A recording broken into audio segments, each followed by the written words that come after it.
Ẹ kú dédé àsìkò yìí ní gbogbo ibikíbi tẹ́ bá ti láǹfààní láti máa wo ìkànnì yìí. Tó bá yẹ pé ìgbà àkọ́kọ́ yín rèé tẹ́ máa darapọ̀ mọ́ ìkànnì yìí, ìkànnì Lovers Arena TV nìkànnì tí ẹ já sí yìí. Mo rọ̀ ọ́ bá mi subscribe sí ìwé ẹgbẹ́ rẹ̀ ń ọ̀rẹ́ máa gbé kan níbẹ̀ táwọn olóògbé máa pè ní notification bell. Bá mi tẹ̀ tó bá ti tẹ̀ tán yóò gbọ́ option mẹ́ta kan wá, èyí tí ń bẹ lókè ohun tí ń ṣe option A, Li àti Li táwọn olóògbé máa pè ní option all. Ó ní kó bá mi tẹ̀ tó bá ti tẹ̀ tán yọ̀ǹda rẹ̀ láìkì fídíò tó ń wò lọ́wọ́. Ẹ kú dédé àsìkò yìí ẹ̀yin ará. Wálé aburú mọ̀kù ló kọ mi. Àwọn àgbà lọ wọ́n bọ̀ wọ́n pé yóò bùn mi ní solo sí dẹrú olówó. Bá bẹ́ràn wí ẹjẹ́ abẹ́ràn wí náà díẹ̀. Ǹjẹ́ wúlẹ̀ tí ẹ sì fi gbà kan bíra yín léèrè rí tí ẹnìkan bá jáde pé láti bí 20 ọdún àbí 30 ọdún àti nǹkan kan lòun ti ń sin olówó kan bọ̀ pé at the end of the day òun ò padà rí nǹkan kan bá bọ̀ níbẹ̀ tó jẹ́ ire. Ṣé ẹ ti fi gbà kan bíra yín léèrè pé ǹjẹ́ wọ́n so ẹni tí à ń wí mọ́ bẹ̀ ni?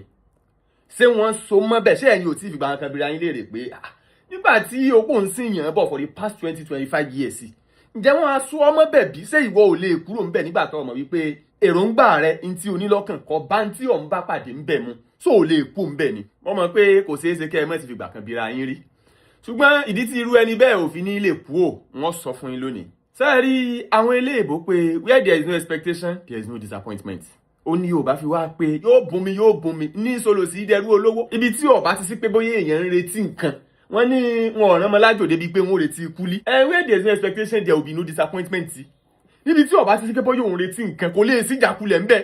Ṣùgbọ́n kí ni wàá máa sọ àwọn èèyàn yìí mọ́lẹ̀ for that long? Kí ni máa sọ wọ́n mọ́lẹ̀ for that long débi wípé nígbà tí ẹlòmíì ó bá padà dé lọ́jọ́ iwájú ó lè pé òun ti ń sin lágbájá bọ̀ for the past 30 to 35 years bí òun ò sì rí nǹkan kan báyìí mú bọ̀ ńbẹ̀. Kí ni wàá máa sọ wọ́n mọ́lẹ̀ ńbẹ̀? Ntí máa sọ wọ́n mọ́lẹ̀ ńbẹ̀ ni expectation. Ntí máa so wọ́n mọ́lẹ̀ ńbẹ̀ òun ni expectation. Ibẹ̀ ní òwe àwọn àgbàlagbà tí mo fi bẹ̀rẹ̀ ọ̀rọ̀ yìí ibẹ̀ ló ti jẹ jáde wípé yóò bùn mi ní solo sí dẹrú olówó. Bóyá tí n bá sìn wọ́n díẹ̀ bóyá wọ́n fi ń dán mi wò náà ni bóyá wọ́n ó sì ṣàánú mi o. Ọmọ tí ń tó bóyá bí ọdún 10 báyìí bóyá láti sì ń tẹ́sì mi wò lọ́wọ́ náà ni ẹ̀wà tún jẹ́ ń sìn wọ́n díẹ̀ sí. Ọmọ tí ń lọ bí 20 ọdún àbí wọ́n sì ń tẹ́sì mi wò lọ́wọ́ ni ẹ jẹ́ ń tún gbìyànjú díẹ̀ sí. Ọmọ tí ń lọ bí 30 ọdún àbí wọ́n sì ń tẹ́sì mi wò lọ́wọ́ ni. So expectation pé yóò bùn mi yẹn ìní ọ̀sọ̀ di ìní ń so wọ́n mọ́lẹ̀ ń bẹ̀ kì í ṣe pé bóyá àwọn olówó ni wọ́n kokùn bọ̀ wọ́n lọ́rùn láti fi kan pé wàá máa sìn mí o tàbí dandan gbọ́dọ̀ dúró nílé mi. Èyí tí mò ń wí òye yín yóò bùn mi òun ní máa solo sí dẹrú olówó expectation wípé àní ibi ní sátìlà ibi ni wọ́n ti rí tèmi ṣe ìyẹn ní máa so wọ́n mọ́lẹ̀ ń bẹ̀ tó fi jẹ́ wípé at the end of the day 20-25 to 35 years wọ́n ó sì wà ń bẹ̀ nígbà tí wọ́n bá wá rí wípé kódà gan bí wọ́n bá padà wá ṣe tí àwọn wulẹ̀ ń fẹ́ ọ̀hún gan fáwọn gan ọjọ́ ti lọ bó làwọn ṣe fẹ́ lo ara dà ìgbàlásọ ìgbàlẹ̀wò ìgbàlódé lè kókò ń lè lọ́ra pé bí wọ́n bá tẹ̀ wá padà ṣe fáwọn gan ara dà táwọn ò fi gbé mọ́ àgbà ti dé ìgbà yẹn wọ́n wá padà wá jáde pé mo sin lágbájá for good 35 years ìyìn padà rí nǹkan kan mú bọ̀ ń bẹ̀. Lágbájá ò sún ẹ mọ́dún ẹ̀ lágbájá ò sún ẹ mọ́ ọ̀dọ́ rẹ̀ tá a bá bẹ́rẹ̀ wí ká bẹ́rẹ̀ wí bó tiẹ̀ jẹ́ wípé olówó are wicked people in their natural form they are users ìyún òṣẹ̀ṣẹ̀ nílò pé bóyá àṣẹ̀ṣẹ̀ ń tẹ̀ wí ṣùgbọ́n kò sún ẹ mọ́ ọ̀dọ́ rẹ̀ ń bẹ̀rẹ̀ mi lọ́dọ̀ olówó kankan ṣé o lè wá lò mí lé mi nígbà tó ṣe èrè. If any rich man calls me I bill you. Before you call my number, remember tí wọ́n ń pè ní billing. Èmi máa ń bill èèyàn. I don't care. So yóò bùn mi ní solo sí dẹrú olówó. Expectation wípé ibi ni wọ́n sá ti la ibi ni wọ́n ti jẹ́ èèyàn gbà. After all, dáàdì lówó lọ́wọ́ náà. Ó yẹ kí wọ́n lè ṣàánú mi. Bóyá wọ́n dẹ̀ ṣe ń test mi wò lọ́wọ́ ni. Bóyá wọ́n ń gbé mi yẹ̀wò lọ́wọ́ ni. Ibẹ̀ ní ọdún 5 ó dé bá ọ. Ibẹ̀ lọ́dún 10 ó ti pé. Ibẹ̀ lọ́dún 15 ó dé bá ọ. Ibẹ̀ lógún ọdún ó ti pé. Yóò bùn mi ní solo sí dẹrú olówó. And you can actually become anything through the Lord that strengthens you. Ọlọ́run tí ń ṣe bẹ̀ kò tí ì kúrò nídìí àrò. Ẹyẹ máa sọra yín sí oko ẹrú ìgbàlódé all in the name of loyalty. Ẹyẹ máa sọra yín sí oko ẹrú ìgbàlódé ó ní mo fi sọ pé bá a bá bẹ̀rẹ̀ wí ẹ jẹ́ ká bẹ̀rẹ̀ wí náà díẹ̀. Most of these rich people tá a pè ní wicked people yìí wọ́n wá wọ́ yín láti lé yín o. Wọ́n wá wọ́ yín ẹlòmíì all of a sudden ó kàn mú ẹnìkan ládùúgbò ó ní mo fẹ́ sọ wọ́n di godfather mi. Ó ní mo fẹ́ sọ wọ́n di kinní kan mi. Ìwọ ò ní bàbá ewé èé sọ bàbá àti ẹ di godfather ni. Ìwọ ò lè mú bàbá àti ẹ kó sọ di godfather. O ò lè mú ìyá àti ẹ kó sọ di godmother. Torí wíìgì torí ọ̀kọ́ kan lẹ́lòmíì fi sọ ọmọ tí ò tó ọmọ inú rẹ̀ tó sọ di mọ́mà lórí social media. Torí wíìgì àlòkù torí aṣọ àlòkù bàtà nǹkan ọ̀kọ́ kan bàtà àlòkù yẹn gan òun wá ní rí at the end of the day. Torí tó fi sọ́ra rẹ̀ di ẹrú níbì kan yẹn òun wá ní rí. I got a lot of messages ẹlòmíà ní funny thinker wọn kàn wulẹ̀ láìkì bí ẹ kàn ṣe máa ń ṣe yẹn ni ẹmu wá fẹ́ mọ wà pẹ̀lú yín kákànjọ mọ́ ẹ ṣe bàbá o láìkì mi bàbá go straight to the point kò ṣẹ̀ṣẹ̀ nínú pé kéèyàn ọ̀ràn rẹ̀ èèyàn lọ́wọ́ ọlọ́run ló ní déédéé tó bá ṣe fídíò tó bá fún mi mo lè bẹ post ẹ̀ kò ní túmọ̀ but you now telling me pé o láìkì mi ló fi wá fẹ́ jẹ́ kájọ mọ́ ẹ wà kí ló ń jẹ́ tó o bá láìkì mi ò ní fẹ́ jẹ́ kájọ mọ́ ẹ wà ẹni tó láìkì èèyàn ò ní wá sọ́dọ̀ èèyàn pé kájọ mọ́ ẹ wà ẹni tó láìkì èèyàn máa ń fi owó most of the time máa ń sọ fún yín pé most of àwọn ọmọ tó máa ń sọ wípé àwọn láìkì táyé currency tó padà wàá dọ̀ràn sí lọ́rùn lónìí nínú Ìbàdàn yẹn kì í ṣe pé bóyá wọ́n láìkì ẹ̀ ó ní tí wọ́n bá lọ síbẹ̀ bọ́n táyé ò mọ̀ kò fura kò mọ̀ sí àwọn tó láìkì olórin ò kì í lọ wọn kì í ṣe irú iṣẹ́ tó lórin ń ṣe òun kọ fújì táyé ń kọ fújì wọn ni mo láìkì yín ni Alhaji Táyé mo fẹ́ jẹ́ kájọ mọ́ ẹ wà ó láìkì ẹ ó fẹ́ tààpù lára fẹ́ẹ̀mù tiẹ̀ kí wọn náà kán lè gbàbẹ̀ mọ̀wọ́ náà ni kì í ṣe likeness nìyẹn àwọn tó láìkì onífújì làwọn tí ń pe onífújì sí show àwọn tí ń gbé ọyá táyé currency gbowó kó wá pàfọ́ọ̀mù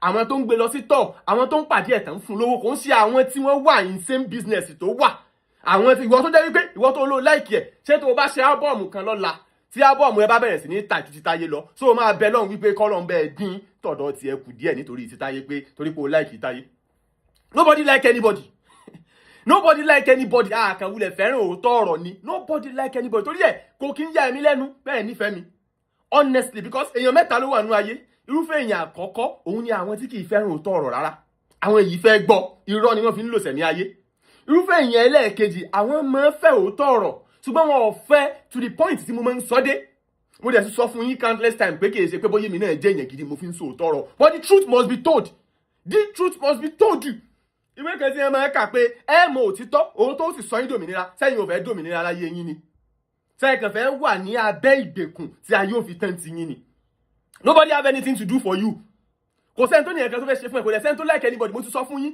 ẹni tó like èèyàn kò ní sí nínú line business tí èèyàn ń ṣe kì í ṣe pé bóyá òun kọ fújì Pàṣọ náà ń kọ fújì ìgbà yẹn ló wá ṣe ìrántí pé Pàṣọ ló fẹ́ fi ṣe mentor rẹ Pàṣọ ló like Pàṣọ bàbá speak true to yourself in tó fẹ́ gẹ́gẹ́ wà lọ́kàn rẹ on a normal day ká ní pé bóyá o wá láti ilé olówó ni you will have just feature Pasuma wà á feature ẹ̀ ní aláyé mo fẹ́ feature yín wà á dẹ̀ mọ́ bá tiẹ̀ lọ but because you don't have the money o wá result ẹ̀ sí loyalty o wá result ẹ̀ sí likeness o result ẹ̀ sí love mo like wọn ni mo fẹ́ mọ̀ wà pẹ̀lú wọn ó ti mọ̀ pé tó o bá ti ń wà pẹ̀lú ẹ̀ nítorí ẹ kó o fowó ṣe yẹn o ò ní lè nídìí àṣẹṣẹ máa fowó ṣe mọ́ Pàṣọ ó sì lè máa fún ẹ láwọn featuring kéékèèké kan lọ́fẹ̀ẹ́ ó dẹ̀ máa fún ẹ láwọn push kéékèèké kan so àwa gbogbo àwọn ọgbọ́n àrékérekè yẹn orí ọmọ tálíkà ló kún sí nobody really like anybody òótọ́ ọbẹ̀ nìyẹn point tí ẹ̀yin ò kì í fẹ́ jẹ́ kí n dé nìyẹn ibẹ̀ lè ní ó dẹ̀ takú sí kò sẹ́ni tó like ẹnì kankan ẹni tó like èèyàn kọ́ ló ń ṣerú iṣẹ́ téèyàn ń ṣe overtaking wà nínú iṣẹ́ tá a jọ ń ṣe tí n bá ń kọrin tó ń kọrin tí wọ́n dẹ̀ ti ní star kémi tó dé tí mo wá sọ pé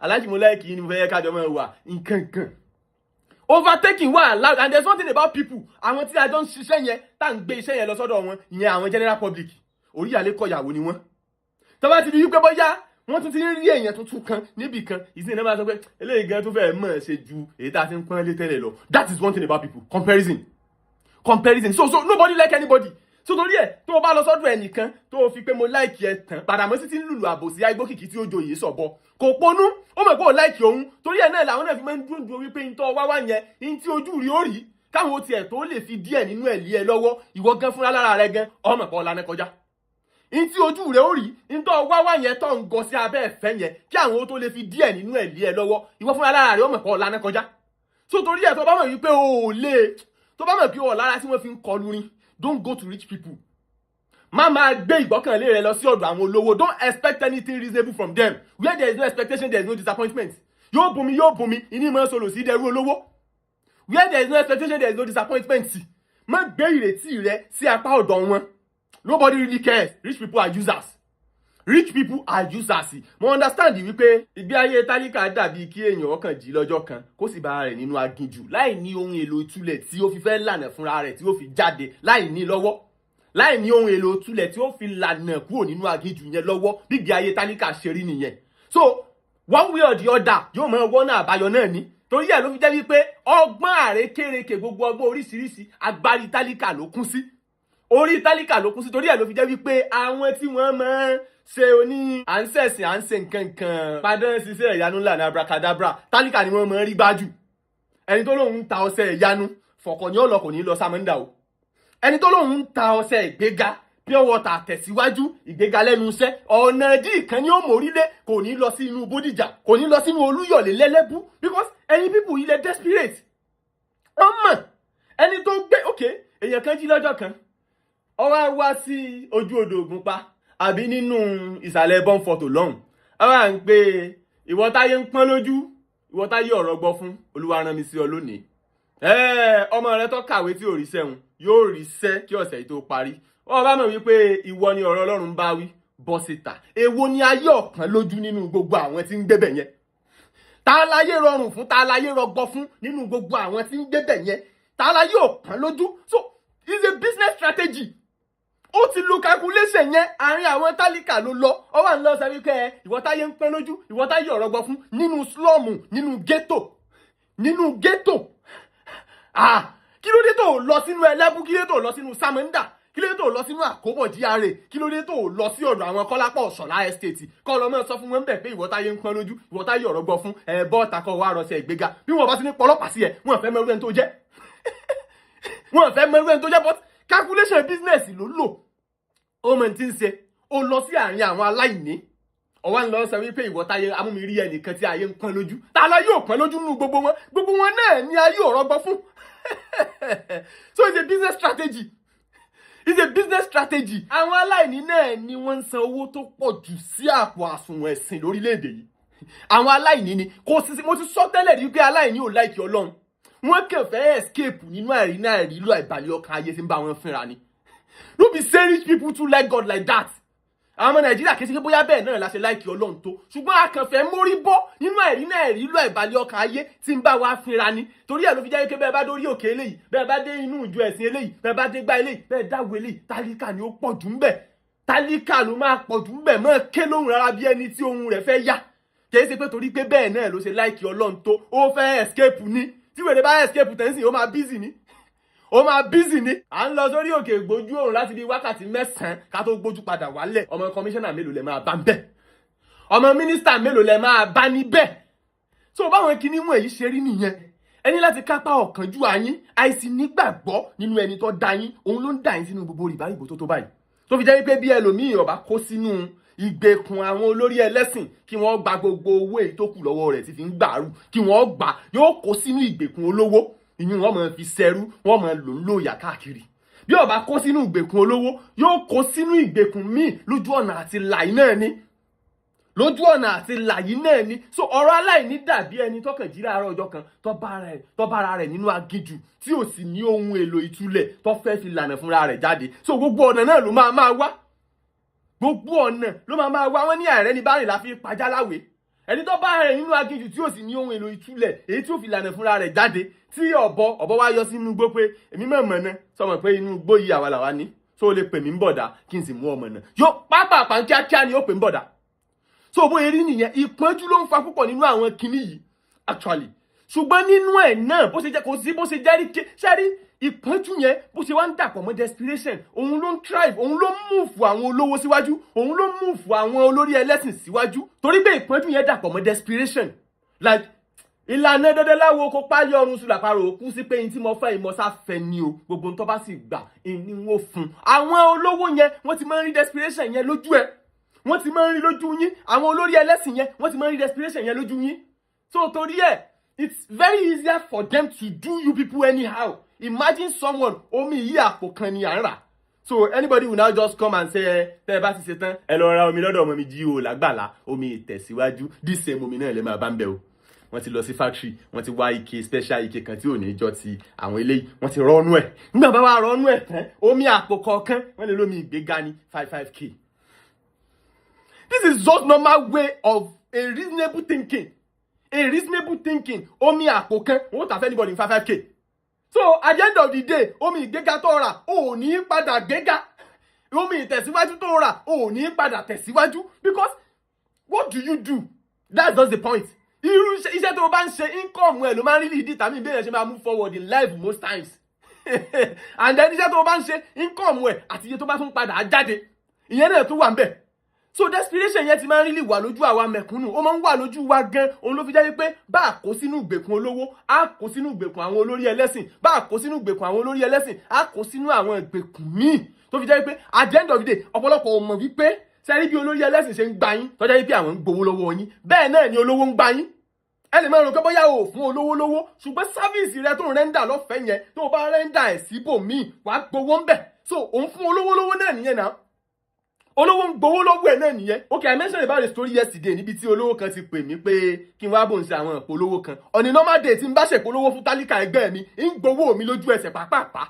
So olówó bẹ̀rẹ̀ sí ní fi ilé rẹ̀ ńláńlá àti mọ́tò ńláńlá rẹ̀ hàn mí. Ẹ ní so kan sẹ́ndì àwọn kìíní yẹn sí mi kí n lọ mọ́ post ẹ̀ mú. Owó ń kọ́, ó ń fi àwọn kìíní yẹn hàn mí so that màá lè fọ́, kàjólì ni wọ́n ń pè, màá lè fọ́ so that màá lè máa ṣe ẹ lọ ná. At the end of the day ìgbà tí mo béèrè owó ojú ẹ̀ change, ó bẹ̀rẹ̀ sí ní sọ pé ṣé o mọ irú oore tó lè ti ọwọ́ mi wá sọ́wọ́ ẹ̀ ni, ṣé mo béèrè oore lọ́wọ́ yín ni, ẹ fẹ́ gbéṣẹ́ fún mi, iṣẹ́ tí tálíkà ẹgbẹ́ mi ń gbé fún mi tẹ́ ń fún mi lówó, ó dìgbà tí yín ẹ bẹ̀rẹ̀ sí ní fi ilé yín àti mọ́tò yín hàn mí, ẹ sọ fún mi pé lóòótọ́ bíi 20 ní Ìbàdàn, ṣé ẹ fẹ́ fún mi lẹ́yìn kan bẹ́ẹ̀ ni, kí ni tèmi pẹ̀lú pé ń tẹ́rí ẹni ọ̀tọ̀ọ̀tọ̀ lọ́rọ̀, owó tọ̀dọ̀ ti yín ẹ̀yin lẹ́yìn nìyẹn, di ó ní oore tẹ́ ẹ lè ṣe fún mi ní pé ẹ gbéṣẹ́ fún mi ẹ dẹ̀ fún mi lówó mi. I don't really care who you are. So desperation ló máa ń jẹ́ kí ẹlòmíì nínú yín ó di lílò either by rich people or by religious leaders. Desperation ló máa ń jẹ́ kí ẹlòmíì nínú yín ó di lílò. Ẹ ti gbé olówó ga, ẹ ti gbé olórí ẹlẹ́sìn ga ju Ọlọ́run yín gan lọ. Ọlọ́run ò promise ẹnì kankan lówó náà. Kò sọ pé dandan máa fún ẹ lówó nígbà tó ti wá sáyé. No, as a matter of fact, ó tiẹ̀ tún fi kún gan nínú ìwé kan táwọn èèyàn máa ń kà pé nínú ayé ẹ rí ìpọ́njú o.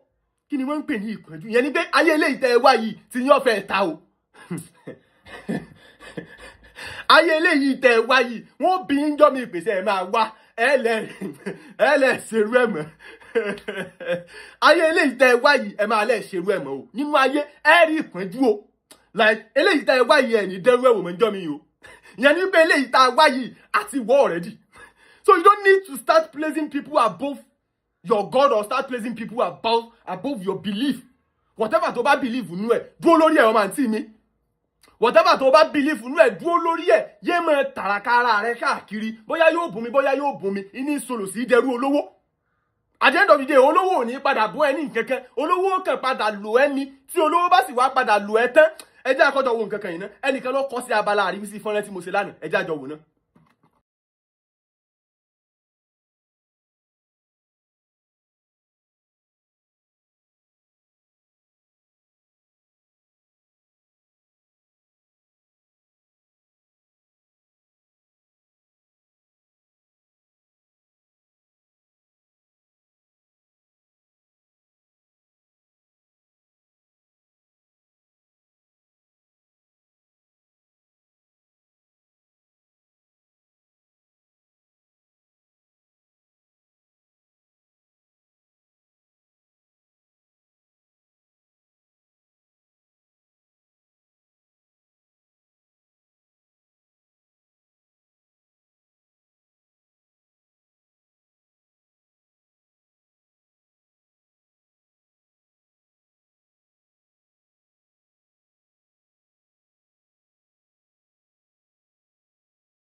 Sẹ́tìrì ó ní òun sin àwọn tọkọtìyàwó olówó yìí for years.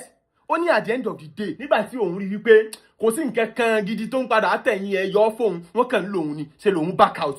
Ó ní nígbà tí òun wá back out tán ṣe ni wọ́n lọ rojọ́ òun káàkiri fún àwọn èèyàn wípé òun èsè èèyàn gidi torí pé òun ti ráwọn owó kéékèèké kan, òun ti bẹ̀rẹ̀ sí ní nígbéraga. Ọ̀rọ̀ ò sì rí bẹ́ẹ̀ o, ọ̀rọ̀ ò rí bẹ́ẹ̀ o, ṣùgbọ́n wọn ò wá òkè pẹ̀lú pé bó ti ṣe jẹ́ wípé àwọn ò rí lò mọ́. Ó ti decide láti má ní nǹkan kan ṣe pẹ̀lú wọn mọ́, wọ́n wá ń bàjẹ́, wọ́n sọ pé torí pé ti ń rí àwọn owó kéékèèké kan bì kan, ó ti bẹ̀rẹ̀ sí ní ìgbéraga. Ọ̀rọ̀ àṣìírè ní yàtọ̀ tọmọ ọlọ́gbọ́n ọgbọọgba ní í ṣe, yọra rẹ kúrò nínú ìgbèkùn tí o wà lónìí, ìwọ náà ló lè yọra rẹ. Àìjẹ́ bẹ́ẹ̀ Ọlọ́run ó máa wò ọ̀ràn tí ayé rẹ ó fi tán síbẹ̀ ni. Ọmọ àǹtí mi, yọ ara rẹ kúrò nínú ìgbèkùn, ìdá ìgbèkùn olówó ni o, ìgbèkùn olórí ẹlẹ́sìn ni o, ìgbèkùn ẹ̀fà torí kó jẹ́, yọra rẹ kúrò ń bẹ̀ lónìí. Àìjẹ́ bẹ́ẹ̀ Ọlọ́run ó máa wò ọ̀ràn tó fi tán sínú ẹ̀ ni. Àti kọ́ wípé inú ilé ayé tá a wá yìí á rí ìpọ́njú. So whatever tó bá ń pass through, whatever tó bá ń fèsì lónìí, mọ̀ pé ara ń tí a ti kọ́ ni, ara ń tà ti kọ́ ni. Má wàá fi desperation kún, desperation ó kàn jẹ́ kó o tún máa fi pọ̀ lùpù ní. because àwọn tí wọ́n ti rí desperation lójú ẹ yẹn àwọn náà ó tún wá máa gbà nínú àìní ẹ kí ló ń jẹ́ kí àwọn ìjọ ẹ̀sìn ọ̀pọ̀ káàkiri lórílẹ̀‐èdè lónìí nítorí wípé a wà nínú ìṣẹ́ àti òṣì ni wọ́n mọ̀ pé olòṣì pọ̀ ta ló ń dáwó jù nínú ìjọ olòṣì ni kìí sì ṣe pé bóyá àwọn náà ń ṣe èsì àbí bóyá wọ́n mọ̀ dáwó bẹ́ẹ̀ kìí ṣe pé bóyá ìfẹ́ tí wọ́n ní sọ́lọ́run ló tó bẹ́ẹ̀ tí wọ́n fi ń dá owó tó pọ̀ tó bá wọn ṣùgbọ́n nítorí pé wọ́n believe wọ́n ti fi kọ́ wọn wípé bẹ́ẹ̀ yẹn bá ṣe fọ́lọ́run Ọlọ́run ó ṣe fún padà òun ló fà á tí àwọn náà fi ń fi kanra ṣe nínú àìní tiwọn inú àìní wọn ni so nínú àìní wọn tí wọ́n wá ń fi kanra ṣe yẹn ó ń enrich one particular person nínú sáàkù yẹn nínú àìní tiwọn tí wọ́n ti ń fi ìkanra ṣe yẹn ó wá ń enrich one particular person nínú sáàkù yẹn ẹ̀yin náà ti mẹ́ni tó ń enrich bẹ́ẹ̀ yẹn ó ń enrich one particular person nínú sáàkù yẹn so what are you telling me what are you saying yọra rẹ kúrò nínú ìgbèkùn lónìí ìwọ nìkan náà ló lè yọra rẹ àìdẹ́bẹ̀ ọ parí síbẹ̀ bóyá yóò bùnmi iní mọ́ solo sí dẹrú olówó títí láì ẹnìkan kan ò sì ní nǹkan kan tí ó fún ọ at the end of the day ó máa kàn pẹ́ kó tó mọ̀ pé wọ́n ń lò ẹni ẹnìkan kan ò ní nǹkan kan tó máa fún ẹ so torí ẹ̀ mo sọ pé tá a bá bẹ́rẹ̀ wí ẹ jẹ́ ká bẹ́rẹ̀ náà wí ẹnìkan kan ò ní tí ó fún ẹ ó máa yà pẹ́ kó tó yí ẹni so tó bá jẹ́ pé ìwọ̀nba agbára tó bá kù ìwọ̀nba èmi tó bá kù nínú rẹ gbogbo èèyàn kan ni ó lówó lọ́wọ́ ìyún ti wà lákọọ́lẹ̀ ṣùgbọ́n ìwọ̀nba èmi tó bá kù nínú rẹ fi wá owó èyí tí ó jẹ́ wípé owó tó ń wá yẹn ọmọ wípé èmi inú tiẹ̀ ìwọ̀nba agbára tó kù nínú ẹ ló fi ń wá and it's for your benefit alone it's for your own benefit àti gbogbo àwọn tó bá jẹ́ wípé wọ́n jẹ́ bíi tiẹ̀ ọ̀tán ìwọ ló lè jà fúnra rẹ ọmọ àǹtí mi.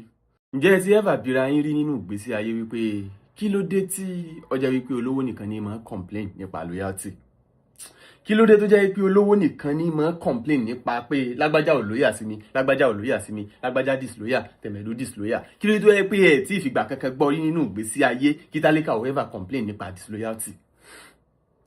ẹ jẹ́ n sọ díẹ̀ fún yín àkọ́kọ́ ṣe rí that word loyalty is a modern way of slavery o òótọ́ ọbẹ̀ nìyẹn and then reason tó fi wá jẹ́ wípé olówó nìkan ní máa complain nípa ẹ̀ ní wípé rich people in their original form they are users.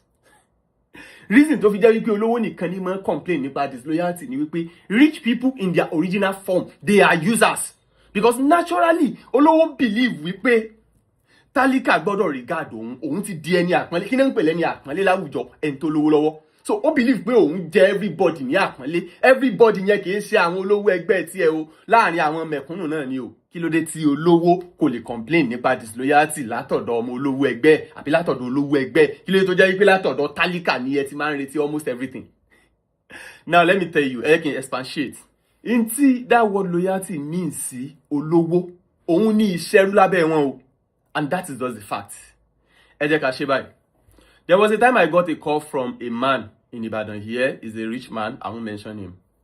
Ó wá pè mí, mo lọ sí ọ́fíìsì wọn, and he was like, I got there, see a lot of cars. Ó kọ́kọ́ mú mi tọ́ gbogbo building wọn.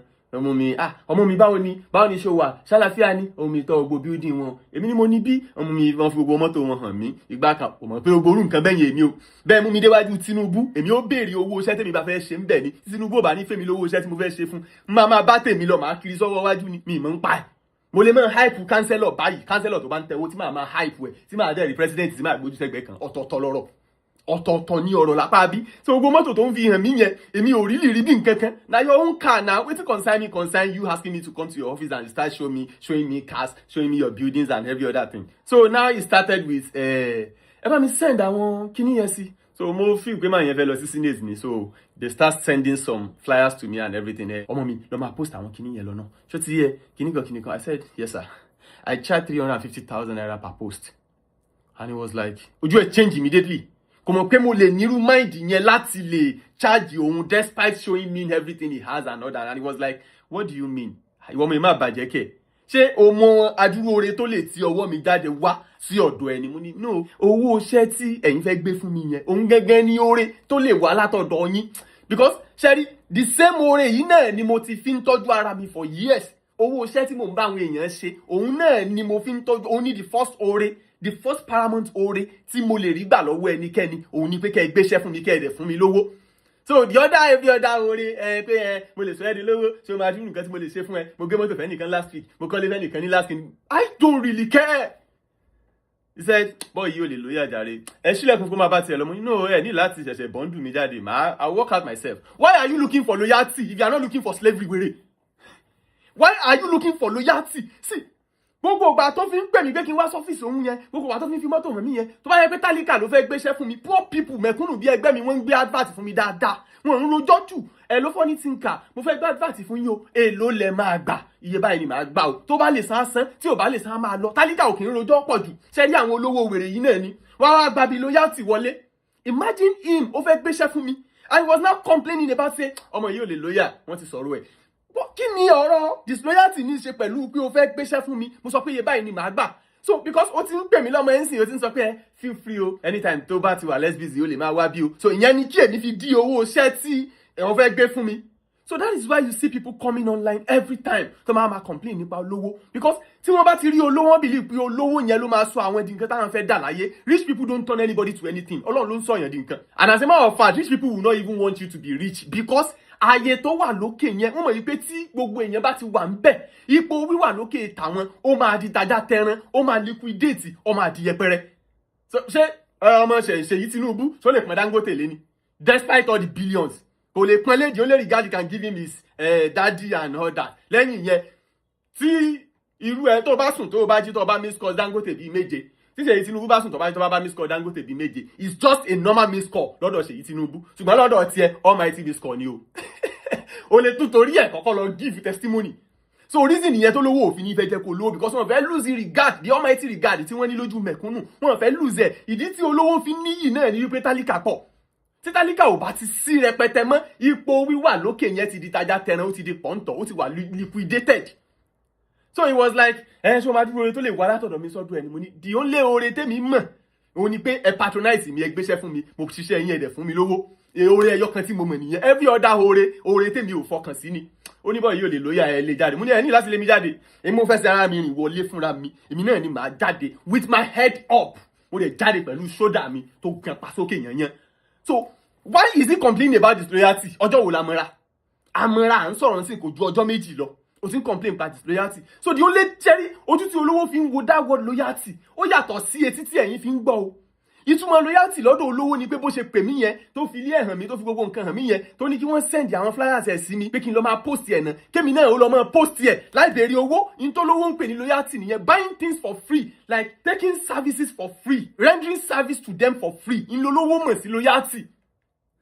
So ìwọ ló máa ní láti jára ẹ. Don't high rate ẹnìkan, má overrate anybody. Anybody can come to you. Tó bá ti jẹ́ pé lórí ọ̀rọ̀ ṣẹ́ẹ̀tì ẹni wọ́n bá wá, bàbá mi charge anybody chargeable. Gbogbo ọjọ́ tó fi ń bá mi sọ̀rọ̀, tó fi ń fi mọ́tò hàn mí, tó fi ń fi nǹkan kan hàn mí yẹn, tálíkà àti bá mi sọ tó fẹ́ bá mi sọ pàápàá funny thing, mo fẹ́ gbéṣẹ́ fún yín ní o, àgbo ni mò ń tà o, iye báyìí ni mo ní o, èmi á dẹ̀ sọ pé iye báyìí ni mo fẹ́ gbà, tọ́rọ̀ wá bá wọ̀ màá ṣe, tí ò bá wọ̀ yóò mọ̀ bá tiẹ̀ lọ, and most of the time tálíkà ò kì í rojọ́ pọ̀ jù.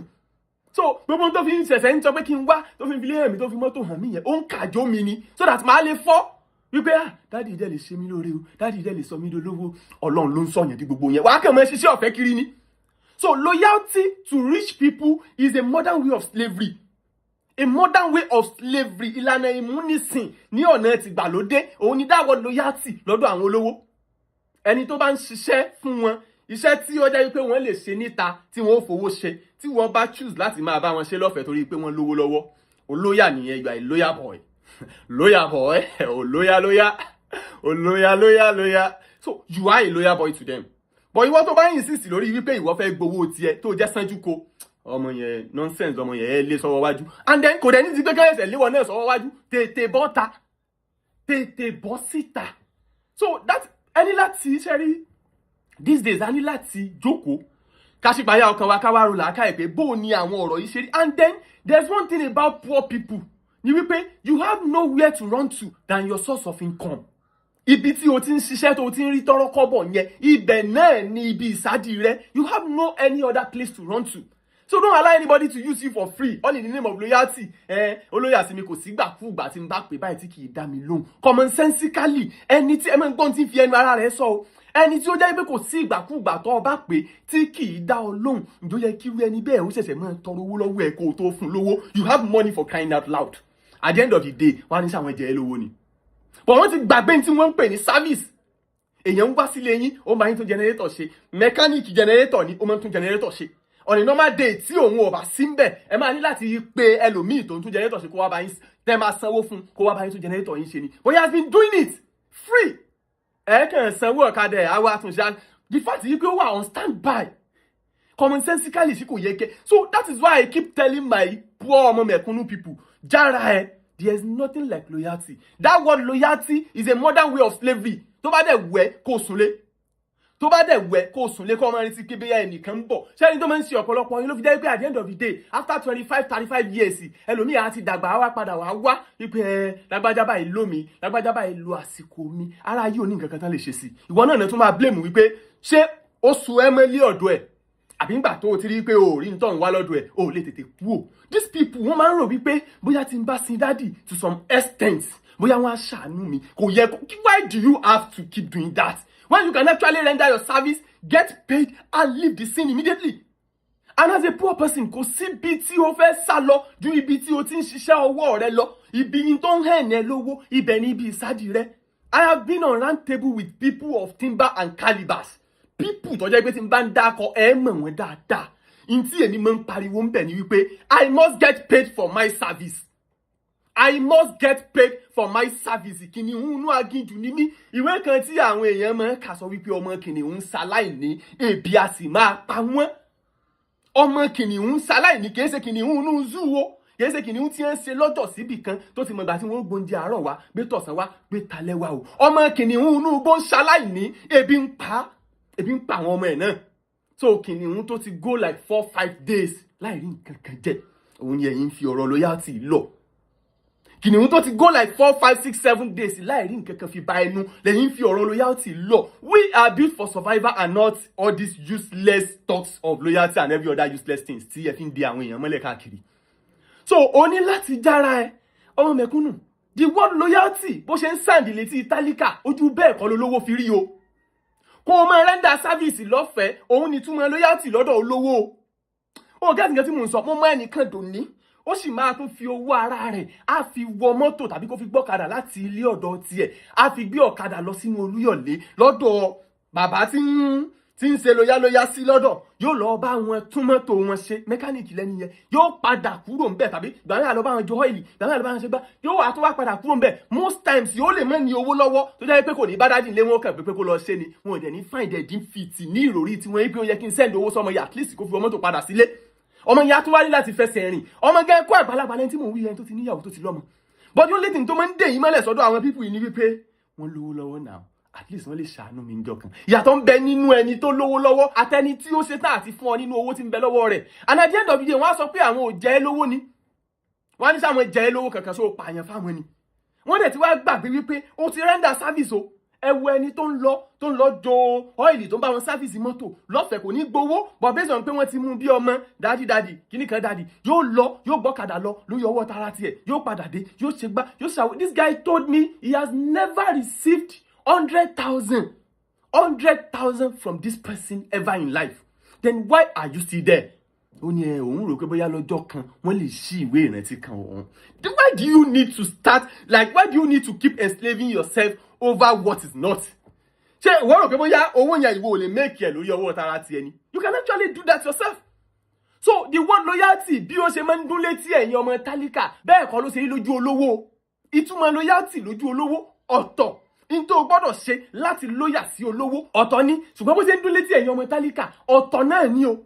So mo lè fẹ́ kó rántí wípé kìnìún aginjù ni ọ́ tí o bá wá tí ọ jẹ lọ fúnra rẹ̀ o ní jẹun o. 4-5-6 days 7 days nígbà míì ẹlòmíì tí ọ jẹ òṣù ọ̀fun kìnìún inú gbòòrí tí ọ jẹ àfitọ́lọ́mbà tó pé orí yóò dẹ̀ hustle kó tó rí ni despite God backing ó tún máa hustle kó tó rí ni. So why do you need to fi ra rẹ sí abẹ́ ìgbèkùn ìṣẹ́rú ìgbàlódé all in the name of loyalty? Kí wọ́n lè mọ̀ pé mo lóyà. If you are in a place and you are not getting what you want for yourself, then leave. Nobody is forcing you to be anywhere. Stop coming outside to come and cry foul pé wọ́n lò mí wọ́n ṣe gbà. Mo mọ̀ pé púpọ̀ àwọn ọ̀rọ̀ lílò yẹn I was used by lágbájá I was used by tẹ̀mẹ̀dù. Mo mọ̀ pé òótọ́ ni. But ta ló máa gbàgbọ́? Ta ló máa blame olówó fún tálíkà? Ta ló fẹ́ blame olówó fún tálíkà? Ta ló fẹ́ sọ wípé ntí olówó ṣe ò dá? This guy mentioned something yesterday. He was actually referring to someone in Ibadan pé iná lè sòótọ́ àbí lè sòótọ́ nítorí pé lágbájájọ́ rẹ̀ ti yín ṣé kó mọ́ bá bínú sí yín ni. What do you expect? okay, kó sòótọ́ kí àárín òun àti olówó ẹgbẹ́ tiẹ̀ ó bàjẹ́ nítorí ìwọ ọmọ tálíkà lásán. You guys mean nothing to them. You guys mean nothing. Mean anything sí wọn. You mean literally nothing to them. You mean literally nothing to them. The only tools tí wọ́n ní láti fi lè di ẹnikẹ́ni tó bá jẹ́ tálíkà mọ́lẹ̀ òun náà ni that word loyalty. That word loyalty náà ni. So you being labeled a disloyal person doesn't make you a bad person. Ẹni yẹn ò wúlò fún, òun ló fi ń pè ẹ́, òun ló fi ń sọ pé bóyá o disloyal àbí whatever. Something happened in Oyo State political circle of recent that has to do with me going from one place to the other and all that, blah, blah, blah, blah, blah. And I made my intention known. Baba, this is what I want anywhere I am. I want what I want. And this person was like, tí mi ò bá tiẹ̀ wá lówó, ṣé tí n bá tiẹ̀ wá lówó tí mo lè fún ẹ, ṣé ìjọmọlúàbí ò wá tó ni. Ìjọmọlúàbí doesn't pay bills, bàbá mi. It doesn't pay bills. Ìjọmọlúàbí ni a fi máa send owó sí ìyá tí ọkọ tí ẹ ti kú láti bí ọdún mọ́yàn tá ń fi owó ránṣẹ́ sí lóṣooṣù. Ìjọmọlúàbí lòun fi ń jẹun. Kìnìún inú aginjù ni mí. Mò ń wá nǹkan tí máa jẹ ni. I was built for survival. To survive. Not for this shenanigans and all these useless talks here and there. Ọmọ tálíkà was built to survive. Òun ló fi jẹ́ pé lọ́pọ̀ ọgbà tí ẹ bá ń lébẹ̀lì àwọn ọmọ wa obìnrin ní olóṣò nkankan, èmi ò kí ń bá yín pè wọ́n bẹ́ẹ̀. Mi kì í bá yín pè wọ́n bẹ́ẹ̀. Ọmọ mi ìtẹ́ ẹyí tó ń gbèdì lọ níta yẹn. Torí most of the time lẹ́nu jẹ́ mẹ́ta yẹn á sọ pé to those girls now ó wá dàbí ìgbà tó yẹ kí mo fẹ́ fira mi sí problem. Kì í ṣe kó dàbí ìgbà pé o fẹ́ fira rẹ sí problem. O fẹ́ fira rẹ problem ni. Because àwọn ọmọ tẹ́ẹ̀rí tẹ́ ń lọ yẹn ẹ kàn ń fojú ọmọ kékeré wò wọ́n ni. Ẹ kàn ń fojú ìdí àtọmú tó ń bẹ lára wọn wò wọ́n ni. Ẹlòmíì inú wọn ló ń gbọ́ bùkátà lé. Ẹlòmíì inú wọn nínú àwọn ọmọ tẹ́ ń wò yẹn ló ń tọ́jú àwọn àbúrò ẹ̀ mẹ́rin ló ń fún ya tiẹ̀ lówó ló ń tọ́jú ló ń fún bàbá rẹ̀ lówó ń gbà mí gan náà lẹ́ẹ̀kọ̀ọ̀kan. Bàbá ẹlòmíì ti kú, bàbá ẹlòmíì ti dòkú ayé, bàbá ẹlòmíì ti rìn lọ. So what do you expect? Ṣé wọn ní survive ni? O lè máa wá true love kó wá dé pé àárín àwọn tálíkà ló wà lọ. How dare you? How dare you? You are looking for true love. O wá wá true love káàkiri gbogbo orílẹ̀-èdè ayé. Pàápàá jùlọ òun wà bọ̀ nínú Ìbàdàn. Ó lọ sí Samanda, ó lọ nú Bódìjà, ó lọ nú Ẹlẹ́bú, ó lọ sí apá àbí tí sẹ́mẹ́ǹtì ti pé dunlẹ̀ nínú ìlú. Àánú rẹ̀ ìsàlẹ̀ fọkọ̀. On lè di kan on lọ gẹ́gẹ́ on lójú òdògùn páyé wá true love àwọn tẹ́bí ń pa àwọn tí ebi ń pa so kí wọ́n fi ọ̀rọ̀ ń tọ́kàn wọ́n lẹ̀ kí wọ́n fi ọ̀rọ̀ ń tọ́kàn wọ́n lẹ̀ torí tí stranger máa wí ṣé kí wọ́n máa sọ́fà ṣé kí wọ́n máa sọ́fà ni torí tẹ́ ẹ máa wí ṣé kí wọ́n máa sọ́fà ni torí tẹ́ ẹ máa wí because of wetin stranger go talk Ayinde mi wá sí o. Stranger ò ní kájọ́ re àṣẹ ẹ̀ ní kájọ́ re ṣé kó máa sọ́fà ni ok kó máa sọ́fà nítorí pé tí o bá béèrè owó lọ́wọ́ ẹ wàá pè láṣẹ́wó àbí wàá pè ní kinní kan kó o lè pè ní good girl so kó fi ẹlẹ̀ see people don't leave their top priority for whatever you believe in or anything kìnìún aginjù òun ni ọmọ aláìní ọmọ tálíkà kìnìún aginjù ni wọ́n. Kìnìún aginjù lọmọ tálákà wọn ń wá tí wọn jẹ ni ṣé ẹ̀yin èé wo documentary ni kí n wo àwọn fọ́nrán àkàálẹ̀ tí wọ́n máa ṣe tí wọ́n fi máa kọ́ wa lẹ́kọ̀ọ́ lórí bí àwọn ẹranko ṣe máa hùwà sí nínú igbó ni kẹ́ wá lọ fi compare eléyìí tí àwọn ìhùwàsí àwọn ẹranko tí wọ́n ti ṣe lọ́jọ́ síbi kan nínú zoo ẹ lọ compare tí kìnìún bá rí kìnìún inú igbó tó bá kàn rí nǹkan kan tó ta fírí ó ti fò débẹ̀ kì í ṣe wípé òun fúnra rẹ̀ kọ́ ló fò débẹ̀ ebi ló fò òun débẹ̀ ó dàbí ẹni tí ewu ń lé ni nígbà míì ó lè fọ́ high fence tàbí kó bẹ́lẹ̀ láti 5-story building nígbà tó bá bẹ́tẹ̀ ló máa tó mọ̀ ìgbésẹ̀ mi ni mo bẹ́ láti fi tó báyìí ewu ló bẹ́ ọ kì í ṣe wọ ewu ló lé ẹ nígbà yẹn tó fi bẹ́ so kìnìún anú aginjù tí ò rí tí ó jẹ for the past 7 days nǹkan kẹ́kọ̀ọ́ kọjá fírí ó fò gbogbo skills tí àwọn kìnìún yẹn fi máa ń fa ẹran ya kì í ṣe àwọn ni wọ́n ń fa ẹran tó kéré sí wọn ya ebi ló ń fa àwọn ẹran yẹn ya lórúkọ wọn ẹni tí ebi ti ń pa for the past 5 days tí ò rí nǹkan jẹ so ó wá ní nǹkan kan tó kọjá wọ́n ní sẹ́rí wọ́n ní jẹ́ báyìí bá baskills tí lion yẹn fi fa ẹran yẹn ya òun kọ́ ló fa ẹran ya ebi ló fa ẹran yẹn ya ìṣọwọ́ tí lion nínú igbó fi lè fa ẹran ya ìṣọwọ́ yẹn kọ́ ni lion nínú zoo ṣe máa fa nǹkan ya and then the word domestic animal ẹlòmíì ò mọ̀ wọ́n believe pé bóyá tó bá ní pé difference between domestic animal and wild animals wọ́n á máa dárúkọ lion as wild animal wọ́n á máa dárúkọ àwọn ewúrẹ́ nkankan as domestic animal kò sí ẹranko téèyàn ò lè domesticate kò sí ẹranko tí èèyàn ò lè domesticate domestication means wípé ẹranko tí ó lè bá wa gbélé kí ni ò jẹ́ kí àwọn kìnìún lè bá gbélé lọ́pọ̀ ọgbà torí pé ebi ń pa wọ́n domesticate lion ní Dubai wọ́n wà láyọ̀nù kìnìún kankan wà ní sitting room wọn tí wọ́n jọ jókòó tí wọ́n jọ ń ṣe ilé ayé wọn ń bẹ̀ nítorí pé ebi ò pa ni o ò lè expect ìwé kan tí ẹ máa kà pé ẹni ebi ń pa ò gbọ́ wàásù ẹni tí ebi ń pa kò gbọ́ wàásù kí ló ń expect lọ́wọ́ ẹni tí ebi ń pa ẹni tí ebi ń pa lọ́wọ́ so kẹtẹkẹtẹ tí wọ́n wá ní láti sọ yẹn wọ́n ní Yorùbá ní ajá tó ti yó kó lè bá èyí tí òyò ṣeré èyí tí ebi ń pa lọ́wọ́ so kọ́ wá jókòó kọ́ wọn tẹ́tí sí nonsense tí wọ́n ní láti sọ in the name of loyalty àbí so ọ̀fẹ́ pé lẹ́ni time láti lè ránṣẹ́ nígbàkúgbà tó bá wù ọ́. I have a brother when I was the first person tó máa kọ́kọ́ gbà mí sílé brother yẹn ni nínú àdúgbò lónìí the brother is now making himself available for me anytime I need him. Kí ni reason tó fi ń ṣe bẹ́ẹ̀ torí pé I give him money every now and then he sees me.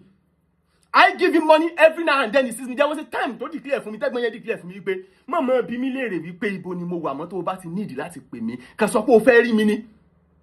So téèyàn bá ń bá olówó téèyàn bá ń bá olówó rìn mí sí lówó but wọ́n ti ń rí ìwúlò wípé ok àwọn ń fi nǹkan tí àwọn ń ṣe lẹ̀ àwọn lọ bá wálé fún nǹkan kan àbí míì tó bá nílò àwọn fún ṣùgbọ́n nígbà táwọn bá máa padà dé àwọn ń rí èrèdí wípé àwọn lọ síbì kan based on bí àpò àwọn ṣe máa wú dé ìwúlò ọbẹ̀ gangan nìyẹn ìwúlò ọbẹ̀ nìyẹn what is the point of pé mò ń bólówó rìn nígbà tí ó bá jẹ́ wípé inú owó àìní mi yẹn náà ni màá tún fi gbọ́kadà lọ síbi iṣẹ́ tó bá fẹ́ rán mi tí n bá tún dé náà màá kàn jíṣẹ́ fún tán náà ni yóò dẹ̀ sọ pé mo ṣe màá tún wárí láti fẹsẹ̀ rìn padà sílé nígbà míì tí n bá lówó ọ̀kadà lọ́wọ́.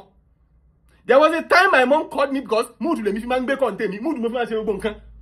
My mom called me 4 to 5 times mo ń wo kọ́ ọ̀run ìran báyìí ní ìgbé and ọ̀rẹ́ mi was like kí lè tó gbé fóònù ẹ tó ń ring or anything. I said my mom ló ń pè and then gbé náà mo ní mi ì sí mood láti rojọ́ kankan báyìí and later bàbá ọlọ́pọ̀ èèyàn called me and he was like ọmọ mi bò ní ibo ló wà.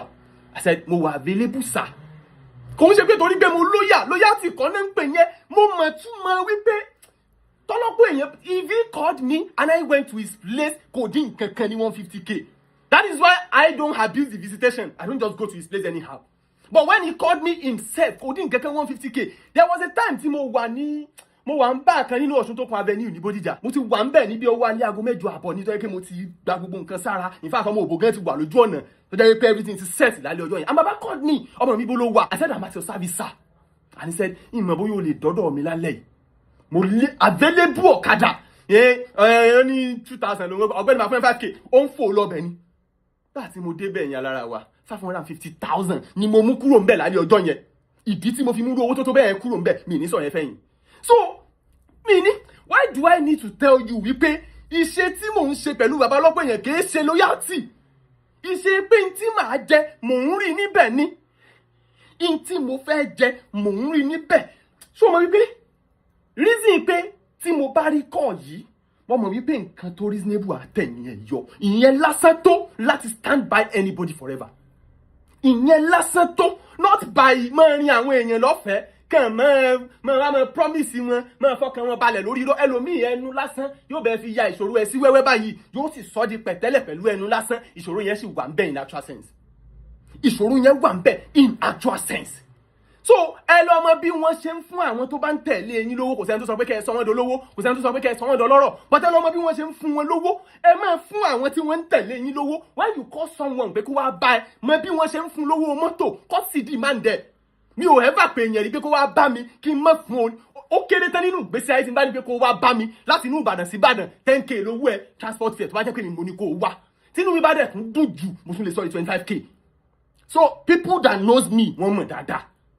So ẹ yé máa rin àwọn èèyàn lọ́fẹ̀ẹ́ all in the name of loyalty àbí useless whatever thought tẹ́ ń gbé sọ́kàn káàkiri. Ẹ yé máa rin àwọn èèyàn lọ́fẹ̀ẹ́ ẹ yé máa lu àwọn èèyàn lọ́fẹ̀ẹ́ ẹ nídìí wọn náà lẹ́ fi jẹ́ kí wọ́n súnmọ́ yín ẹ nídìí wọn ni tẹ́ ẹ bá nídìí wọn ẹ ní jẹ́ kí wọ́n súnmọ́ yín kò sẹ́ni tó lè súnmọ́ yẹn torí ẹ̀ mo fi máa ń wo ọ̀rọ̀ kan tí ìsì máa ń ṣe fọ́nrán olóbìnrin dé yìí Egúngún tó ṣe ń gbà kan tó pé I moved to people of value I removed myself from the former circle I was in and I moved to another circle. O lè move to another circle tí wọn ò bá fún ọ láàyè àti move close to them. You cannot move to another circle tí wọn ò bá fún ọ láǹfààní àti move close to them. So o lè báyẹn ṣe láìṣe pé bóyá nìyẹn fún ẹ láǹfààní àti bóun ṣe.